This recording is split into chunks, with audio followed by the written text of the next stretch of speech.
Good afternoon and welcome to another HYDAC webinar. My name is Peter Aegis and I'm the Sales and Marketing Manager for HYDAC Australia. Today's topic is on power unit sizing software, which we call HYBOX. And after quite a while of our customers requesting access to the software, today we're proud to announce that the software is now available to release to the market.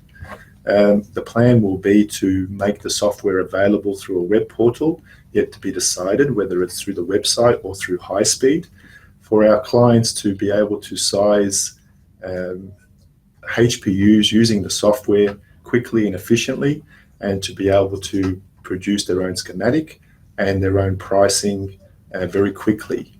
Our standard rules in being able to manufacture and produce and dispatch the HYBOX program hasn't changed, and we endeavour to continue to do that within 3 to 5 days. Today's presenter is Mr. Ali Nejat.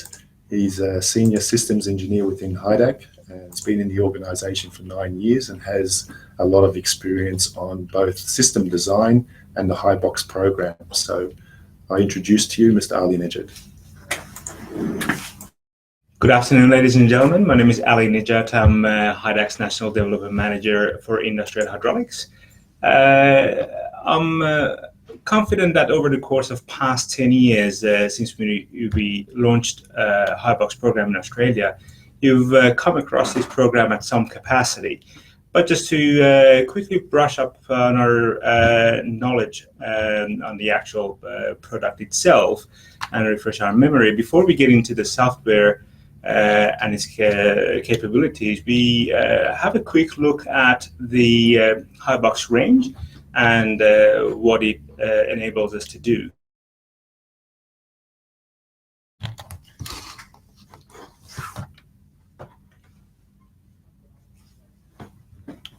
The actual program itself, my presentation is frozen for just a second.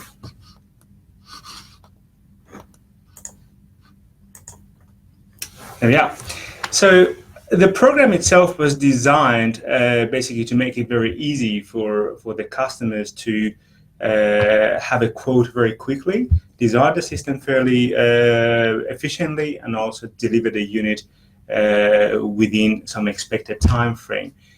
So from the time that your clients inquire about a power unit, it usually should take no longer than 10 to 15 minutes to quote the system itself, to design and quote it, and come up with a drawing as well as a bill of material.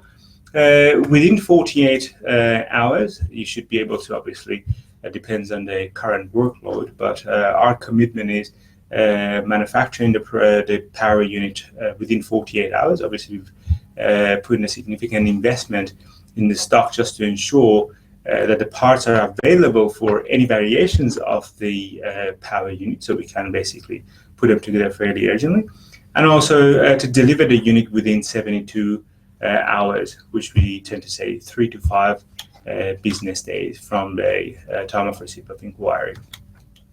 The actual range, the HYBOX program range, we categorize it in 3 different ranges: HYBOX Mini, HYBOX Flex Basic, and HYBOX Maxi.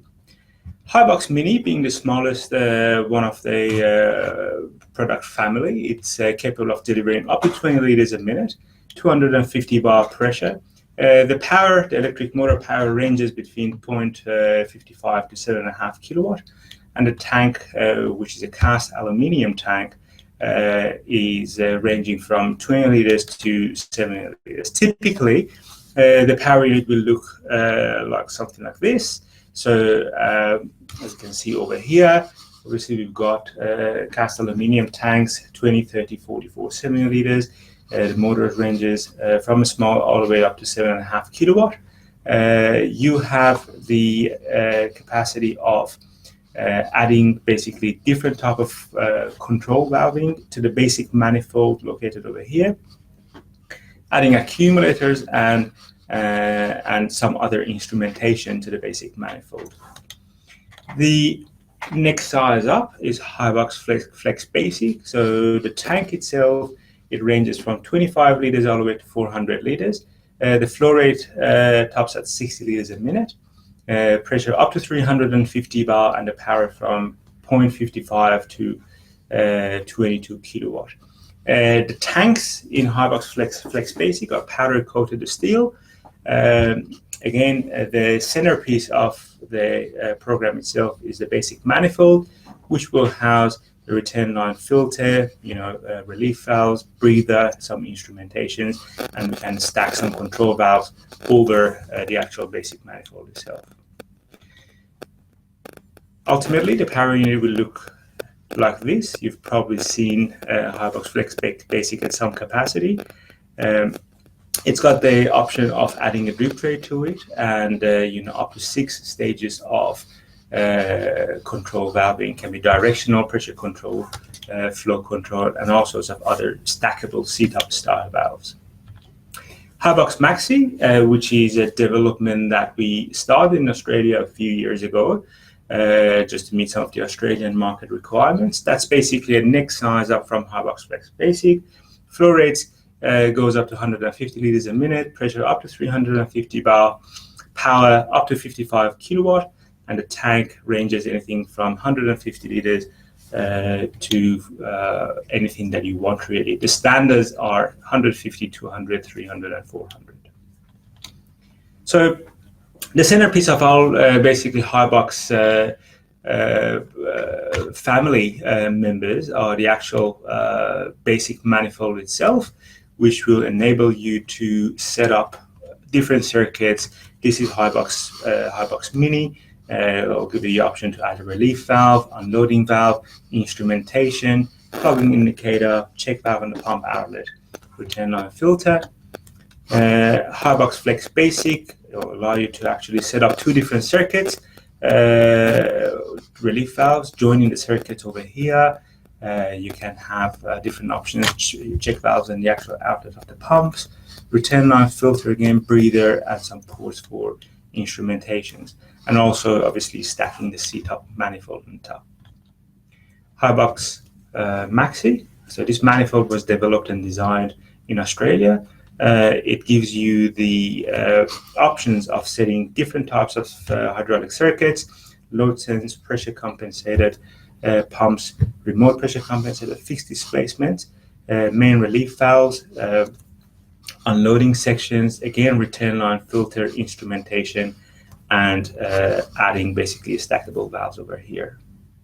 So as for basically seat-up style valves, HYBOX Mini and Flex Basics, they are as a standard designed to take seat-up 3 up to seat-up 3 valves. HYBOX Maxi, however, we can go up to seat-up 5.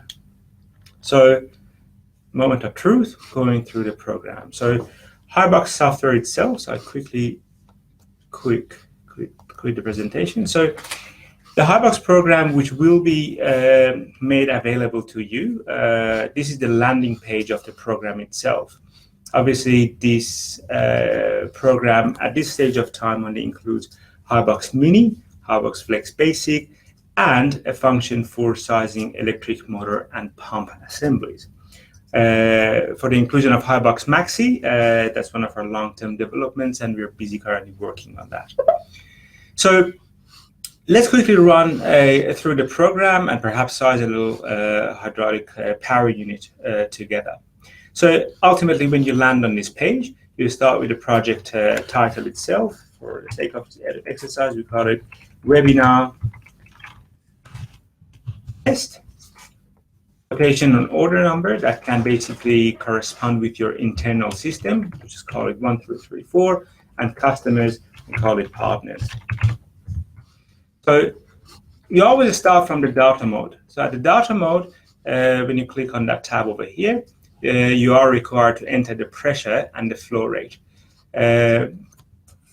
For this exercise, we go 210 bar and at the flow rate of 20 liters a minute. Then you've got the option to choose single fixed displacement pump, double fixed displacement pump, or variable displacement pump. We go variable displacement pump.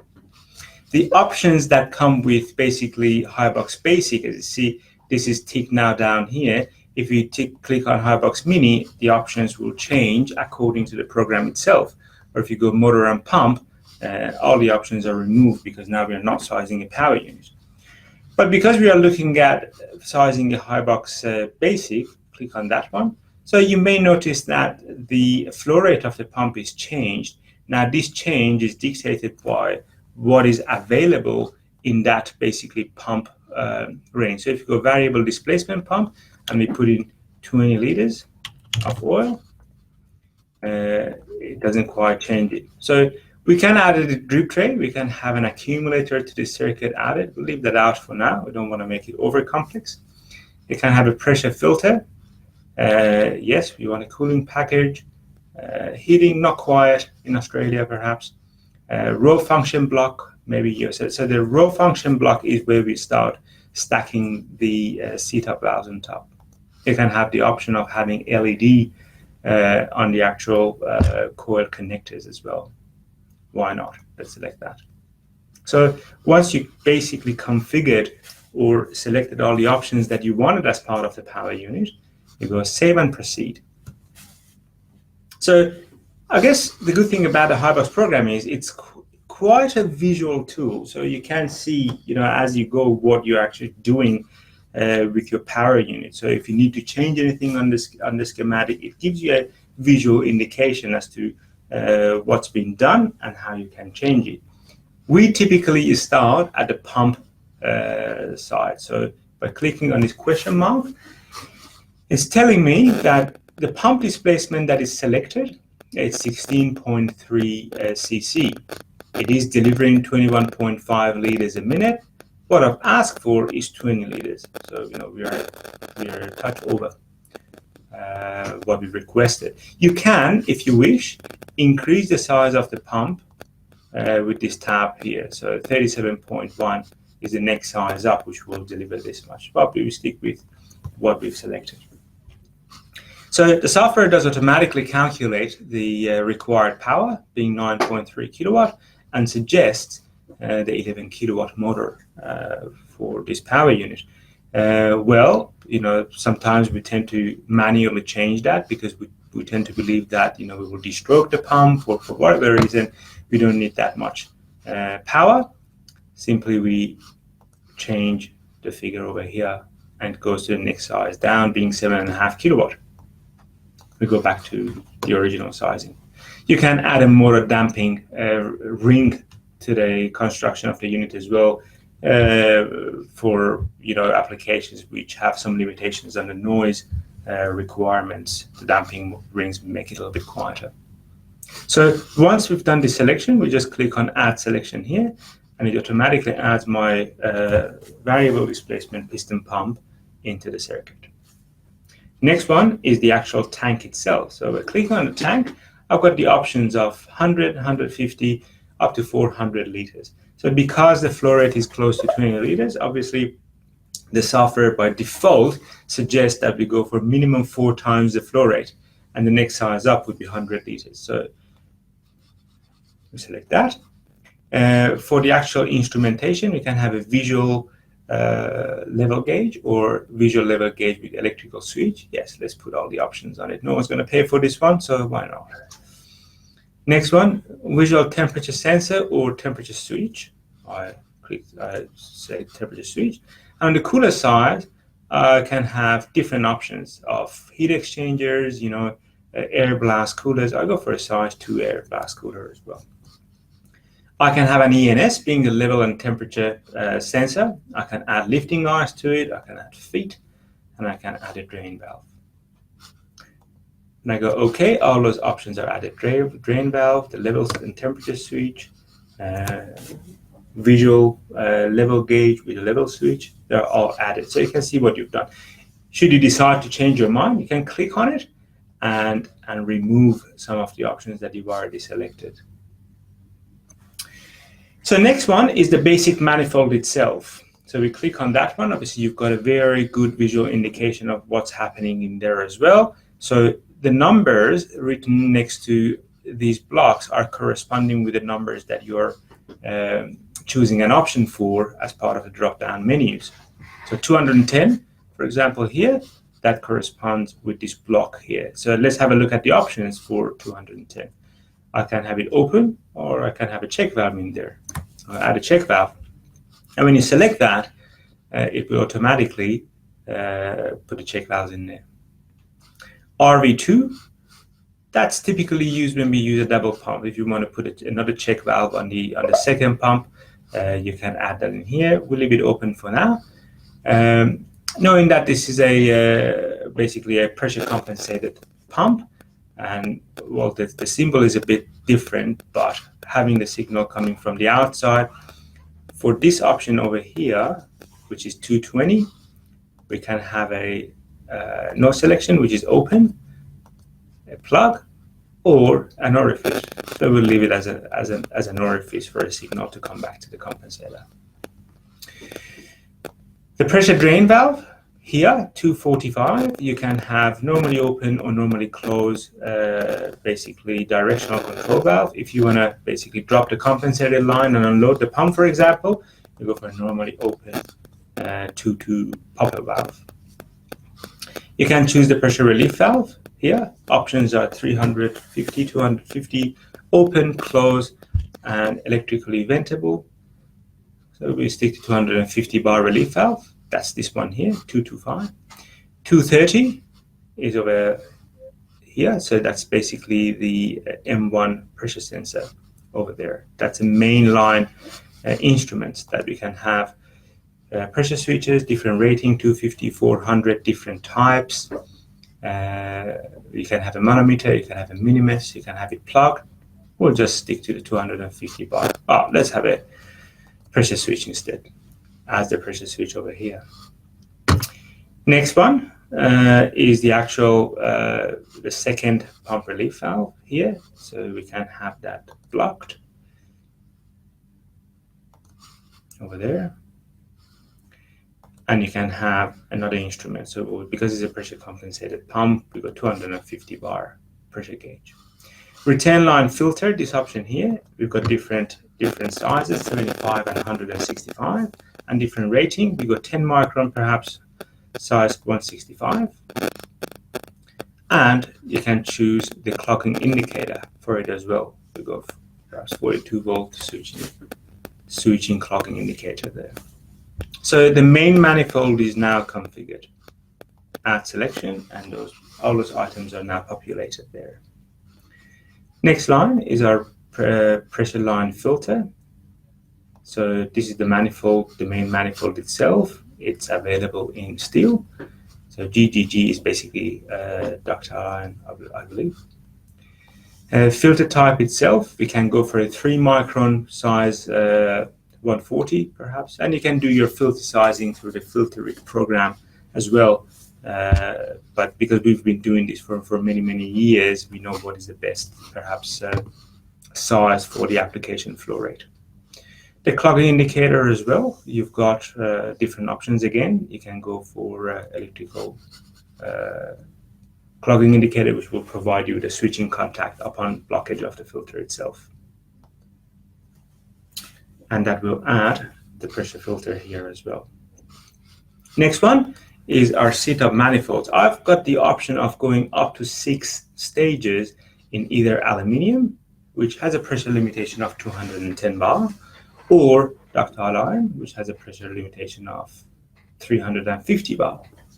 So because this is less than 210 bar, we're sitting right on the limit, we probably just stick to 3. Stick to aluminium, and for the sake of this exercise, we choose a 3 station. So it automatically updates the actual drawing itself. Then you've got the option of stacking different parts on this manifold itself. And the parts are obviously repetitive. All these drop-down menus are the same. So if you go through one of them, the rest of them are going to be pretty much similar. So let's say for the first stack, I'm controlling the motor, right? I want to put a counterbalance valve on the manifold. So I'll go counterbalance valve A and B port. The symbol is populated there. And then I'll put a motor spool valve on top. And I control my motor. Next stage, perhaps I want to control a cylinder, but I want to lock it in position. So I go through basically a pilot operated check valve on A and B line, similar to that. And I want to control the speed as well. So we go meter out. We go meter in rather, sorry, meter in. Flow control valve, and then on top of that we go for a E spool, or because we've got pilot operated check valve, we put a JS spool here as well, so we drain the actual pilot lines. And the last stage, I just want to do a clamping function, which has basically a single acting cylinder on it. I go perhaps something like a D spool directional control valve. Now, quick overview onto what we've got available. So you can actually have empty blocks here as well, and start adding components in there, which can be port relief valve, etc., etc. So here's port relief valve. You can have unloading for the function, all sorts of different things. You can have cartridges between P and T if you want to do perhaps limit the pressure on the P and T port, putting a relief valve in there. Cartridge valves in A and B, counterbalance valve, pressure reducing valve, check valves, flow restrictions, and all sorts of different. There's a proportional valve even here, and all sorts of different manually operated or electrical directional control valves. So for this one, we'll just stick to our D spool. Oh, it's one too many. There we are. Then you can perhaps add actuators in there. You can go, the first one was a motor, the second one was a cylinder, and the last one was a cylinder as well. So, and we call them, I don't know, drive, perhaps, press function, maybe, and the last one is a clamp function. You can add test point to the A and B ports as well, and hose them up to a manometer or a pressure transmitter or any instrument that you wish. And that's about it. So our circuit is configured just as easy. I don't have to draw this in AutoCAD and spend hours on making it nice and tidy. It's all done in a few clicks. Once we're done with the actual configuration of the power unit itself, we press the finish button, and it will give us a sales price, which is the price that you will have to pay to HYDAC for us to actually make this power unit for you. From there, we go generate quote.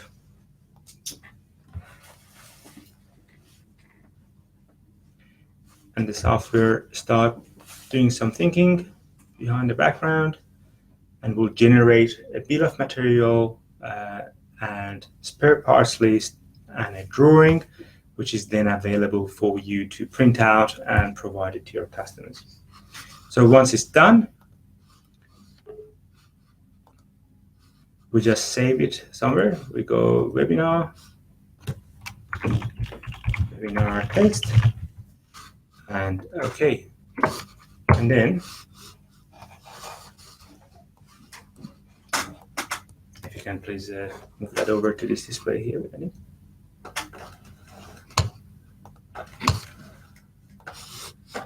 There we are. So the first page, we've got the offer itself. It's got, and I think it's a bit of an Excel compatibility with this one particular computer as well. We can actually.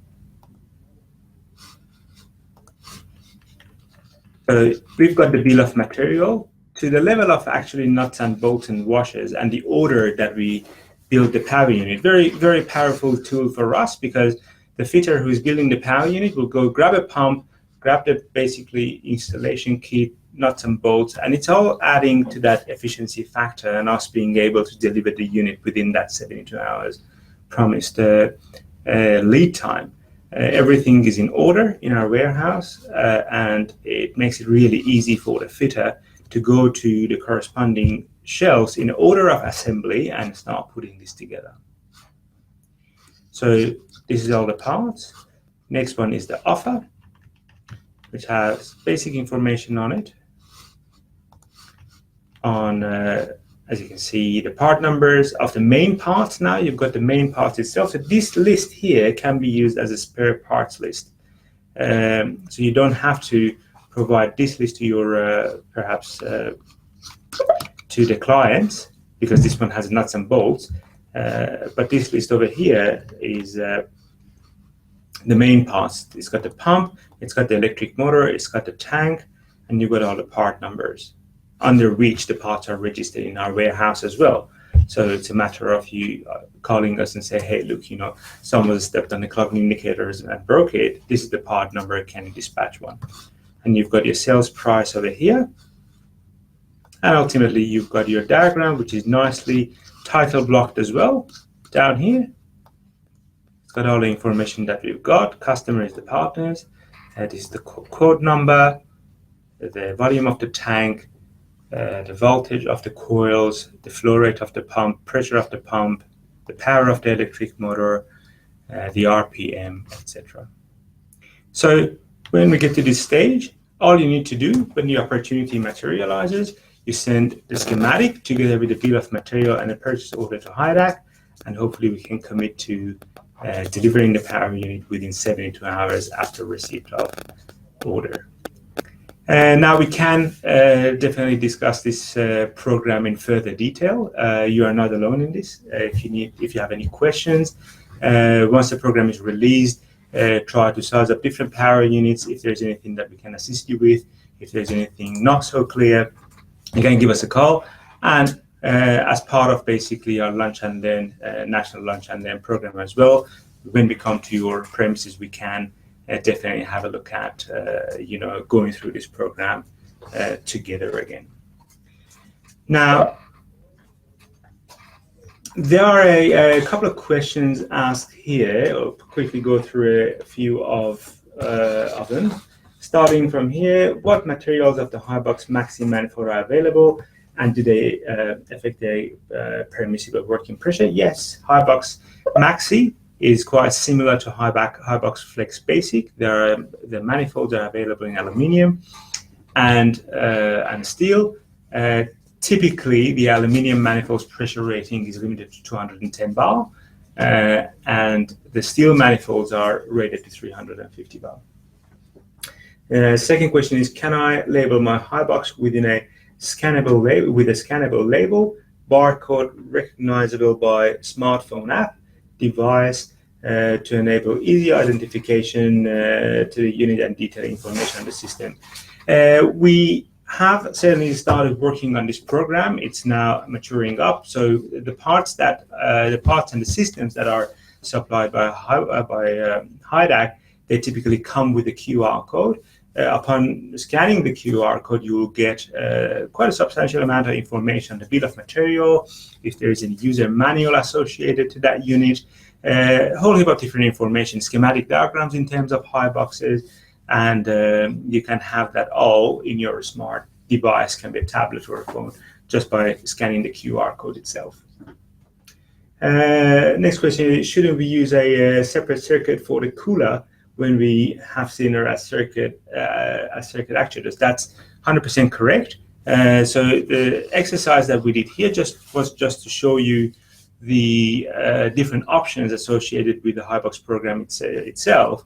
It wasn't necessarily representing an actual application, but typically with cylinder applications, because we've got some reciprocal action there, we don't want to pulse our cooler core. So typically we tend to use an offline or a kidney loop cooling circuit where we've got cylinder application. And the last one is, does price of component of HYBOX update annually automatically? Yes, that was a significant investment from HYDAC side, actually, just to have the ability, as part of the actual release of the program to the partners, just to have the ability to update the pricing on an annual basis. You don't need to worry about that. Obviously, we make those amendments and corrections at the beginning of each year from our end, and the price that you will see there is an updated net selling price to you. Well, I thank you very much for your attention, and we remain at your disposal. If you have any questions or need any assistance further, please feel free to contact us. Thank you very much. Thank you, Ali. That was a fantastic presentation, and as you can see, the software is fairly easy to use and should provide you with really good efficiency within your business. The rollout of the software will happen ASAP. We've planning to do this within the next few days, and we will release a HYDAC actual news or a tech news to all our partners who will have access to it, and where you can locate the software and what particular logins you will be required to have that access. One of the processes that will definitely be required is once you're using the software and you're coming up with the schematic and obviously the pricing, if you want to proceed and send us the purchase order, we will also require the drawing to come with the attached PO and obviously signed. Once we have that approval from you, then the manufacturing process will commence.